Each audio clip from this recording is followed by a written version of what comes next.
Você já se perguntou por que, apesar dos avanços científicos, a fé em Deus continua a ser uma força poderosa na vida de muitas pessoas?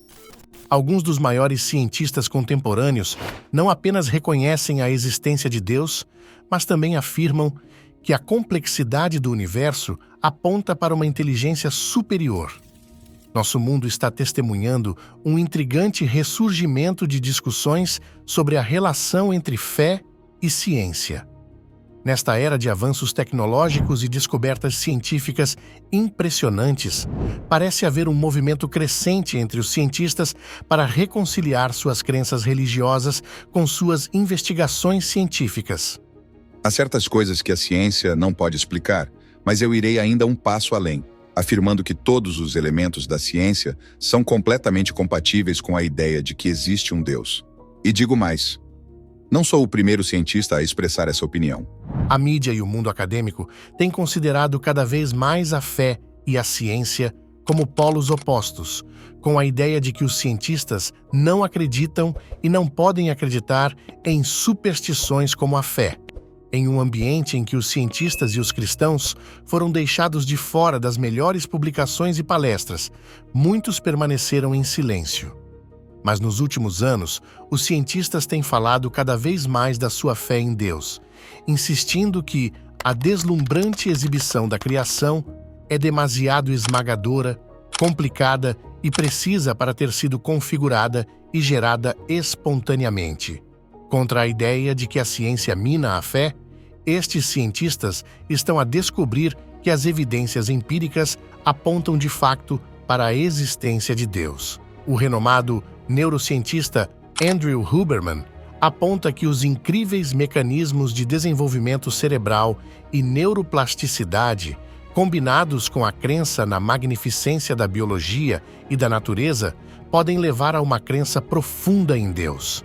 Então, a seguir, nos aprofundaremos no ponto de vista de Huberman sobre a correlação entre ciência e espiritualidade, as maravilhas do cérebro humano e a importância da oração e o papel de um poder superior.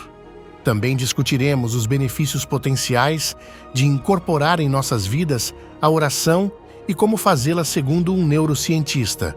O cérebro é incrível em termos de biologia e representa o ápice da capacidade e compreensão humana.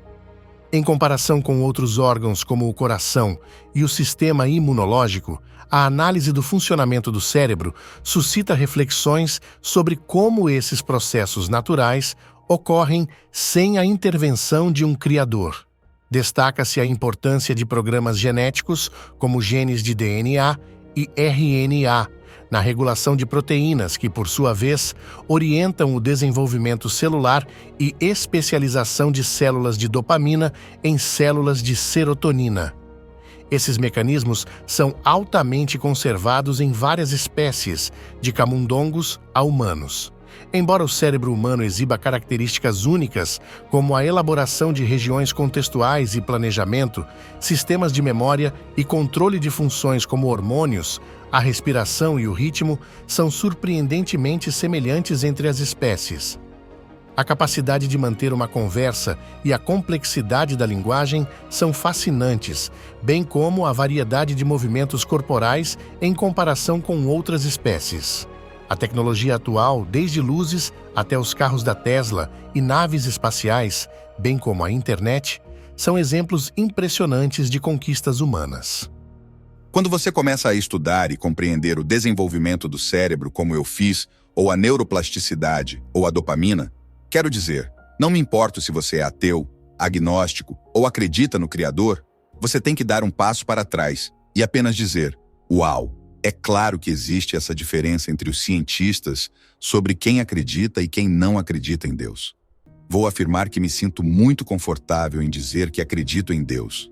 Acho que há muitas coisas que a ciência pode explicar, mas há certas coisas que a ciência não pode explicar. Inclusive, eu vou até dar mais um passo. E todos os elementos da ciência são totalmente compatíveis com a ideia de que existe um Deus. E não sou o primeiro cientista a dizer isso, ou seja, Einstein acreditava em Deus. Carl Jung, um dos maiores psicólogos da história, acreditava claramente em Deus. É evidente que o Huberman acredita em Deus e na oração. Essa convicção é alimentada pela sua profunda confiança no controle, na grandiosidade da biologia e da natureza, além de encontrar serenidade e fascínio na Bíblia e na prática da oração. Agora vemos como é mencionado o renomado físico Albert Einstein, que usou a conhecida expressão "Deus não joga dados com o universo" numa carta ao seu colega físico Max Born em 1926. Ao longo da sua vida, Einstein foi frequentemente consultado sobre as suas opiniões sobre Deus e a religião. No entanto, como um gênio à frente de seu tempo, seus pontos de vista diferiam da perspectiva comum. A famosa expressão é relevante para a visão de Einstein sobre a mecânica quântica, um ramo da física que ele ajudou a estabelecer. Embora tenha participado de seu desenvolvimento, Einstein não poderia aceitar a aleatoriedade intrínseca da mecânica quântica. Para ele, a falta de previsibilidade não se devia à natureza fundamentalmente imprevisível do universo, mas à nossa falta de conhecimento. Einstein acreditava na existência de leis subjacentes ou variáveis ocultas que tornariam o comportamento do universo completamente previsível se pudéssemos descobri-las. Ao afirmar que Deus não joga dados, ele expressou sua convicção de que o universo não é baseado no acaso e nas probabilidades como sugeria a mecânica quântica, mas segue regras claras que ainda não descobrimos totalmente. Para Einstein, Deus era sinônimo das leis da natureza ou do próprio universo, um princípio que se manifestava na estrutura ordenada do mundo natural. Embora expressasse desdém pela religião organizada, que considerava supersticiosa e autoritária, mantinha um profundo espanto pelo universo, percebendo-os como opostos. A ciência fornece conhecimento sobre como o mundo funciona, mas Einstein acreditava que também levanta questões mais profundas sobre o significado e o propósito da vida, questões frequentemente exploradas através da religião. Por outro lado, o médico psiquiatra e ensaísta suíço Carl Jung manteve uma relação complexa com a espiritualidade e a ideia de Deus. Ao longo de sua vida, ele explorou diversas perspectivas religiosas e sua abordagem foi multifacetada. Ele falou sobre o inconsciente coletivo e arquétipos universais em mitos, sonhos e religiões. Sua famosa resposta à questão de saber se ele acreditava em Deus foi: "Não preciso acreditar, eu sei", destacando uma convicção baseada em evidências e não na fé cega. Ele afirmou que tudo o que aprendeu o levou a uma certeza inabalável de existência de Deus, com base em sua prática como psicoterapeuta e em sua pesquisa mitológica. A concepção de Deus de Carl Jung não se limitava a uma entidade externa, mas incluía uma dimensão mais profunda e transcendental do ser humano. Ele acreditava no inconsciente coletivo e nos arquétipos, interpretando o cristianismo nesta perspectiva. Para Jung, a doutrina da Trindade tinha um significado psicológico. O Pai simbolizava a psique total, o Filho representava a psique humana e o Espírito Santo, submissão autocrítica. Para que este mito fosse autêntico, deve ser encontrado em outras culturas. Jung encontrou ideias trinitárias semelhantes nas tradições místicas egípcias, gregas e babilônicas. Ele também destacou a importância da individuação, um processo de integração psíquica para alcançar a totalidade e a autenticidade, interpretando a busca por Deus como uma busca interna para significado e plenitude. A relação entre espiritualidade, religião e neurociência é complexa e é frequentemente abordada a partir de várias perspectivas em estudos gerais que exploram a relação entre a oração e o cérebro. Muitas vezes, se concentra na meditação e na atenção plena, que compartilham semelhanças com algumas formas de oração. Os neurocientistas estudam como a atividade cerebral é modificada durante a oração e como isso se relaciona com a experiência subjetiva do indivíduo. Exploram mudanças nas regiões cerebrais associadas à atenção, emoção e autopercepção durante as práticas espirituais. Alguns estudos utilizaram técnicas de neuroimagem, como a ressonância magnética funcional, para examinar a atividade cerebral durante a meditação. Foi observado que a prática regular de meditação está relacionada a mudanças na estrutura cerebral e nas atividades de regiões associadas à atenção e ao processamento emocional.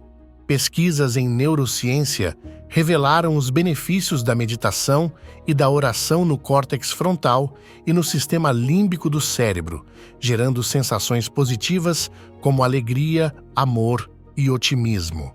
Esses processos também prendem respostas biológicas e reações adversas a situações perigosas, promovendo empatia pelo sofrimento dos outros.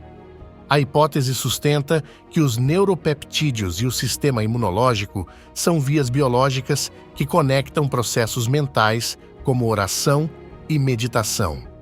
Além disso, um estudo da Universidade de Harvard sugere que a meditação pode prevenir a degeneração cerebral e o declínio cognitivo. A prática espiritual, especialmente quando meditar na Palavra de Deus, ativa o centro de processamento de informações do tálamo no cérebro e pode aumentar seu tamanho. As práticas espirituais também afetam os neurotransmissores, como evidenciado por um aumento de 65% na dopamina durante a prática de Yoga Nidra, uma forma de meditação consciente.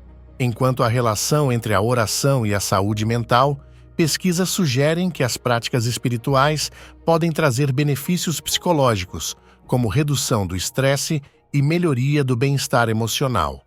Da mesma forma, outros trabalhos relacionados à oração e seu impacto na educação sugerem benefícios significativos no bem-estar emocional e mental dos alunos, o que pode se traduzir em melhor desempenho acadêmico. No entanto, Huberman analisou o impacto da leitura da Bíblia e da oração, enfatizando a importância da busca a Deus, do arrependimento e do reconhecimento da necessidade de uma vida espiritual. A oração lhe ajudou a perceber que existe um plano, mesmo que ele o ignore, e um propósito para tudo. Você pode fazer isso de muitas maneiras diferentes, já que é uma prática que evoluiu ao longo dos séculos. Agora, ensinaremos algumas dicas para orar, segundo um neurocientista, que lhe permitirão aproveitar ao máximo os benefícios.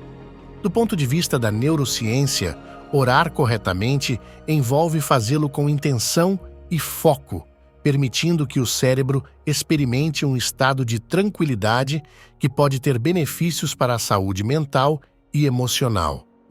Além disso, a repetição de orações ou mantras pode ter um efeito semelhante ao da meditação, estimulando áreas do cérebro associadas à autorreflexão e à conexão emocional.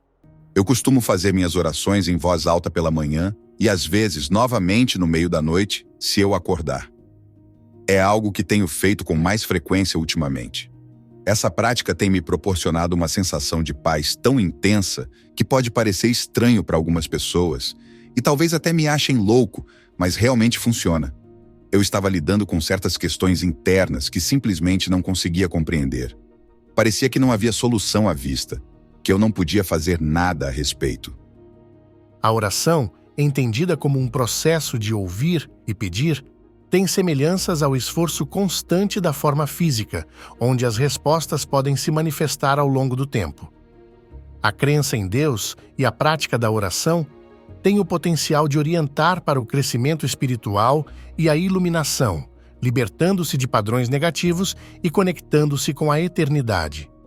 Além de esperar por soluções mágicas, a oração envolve reconhecer algo maior do que você mesmo, proporcionando clareza, humildade e bem-estar, melhorando relacionamentos e facilitando o crescimento pessoal. Pedir ajuda e orar, mesmo em momentos de vergonha ou medo, pode levar a respostas apropriadas, capacitando-nos a usar nossas habilidades e tomar ações corretas. Eu sempre quis ter um relacionamento mais profundo com Deus. Eu sempre quis isso e pensei, por que não tenho esse bem? A resposta é óbvia. É como dizer que quero estar em forma. Por que não estou em boa forma? Porque não estou correndo, não estou levantando pesos, não estou fazendo essas coisas. Foi quando havia algumas pessoas diferentes e recorrentes na minha vida que oraram e foi tipo, bem, orar. E por causa disso, eu aprendi e certamente tento fazer o seguinte. Grande parte da oração é ouvir. Muita oração é pedir coisas ou ouvir coisas. E então, 1 hora depois, 2 dias depois, você percebe o efeito. Não acontece necessariamente no momento. É o mesmo que entrar em forma. Isso se relaciona à ideia de causa e efeito, mas no sentido espiritual. Por exemplo, buscar e encontrar. Procure e encontrará. Bata e a porta se abrirá. Aproxime-se de Deus e Ele se aproximará de você. Confesse seus pecados para receber perdão e purificação. As Escrituras estão cheias desses princípios de causa e efeito. A abordagem sugerida por Andrew Huberman é simples e direta. Ore a Deus, leia a Bíblia e observe os resultados na vida. Essa metodologia é semelhante a ir à academia e ver como isso afeta positivamente o corpo humano. Huberman destacou a simplicidade da prescrição espiritual e incentiva as pessoas a experimentá-la por si mesmas, sugerindo que possam experimentar crescimento interior, iluminação espiritual e maior clareza na percepção de si mesmas e de Deus.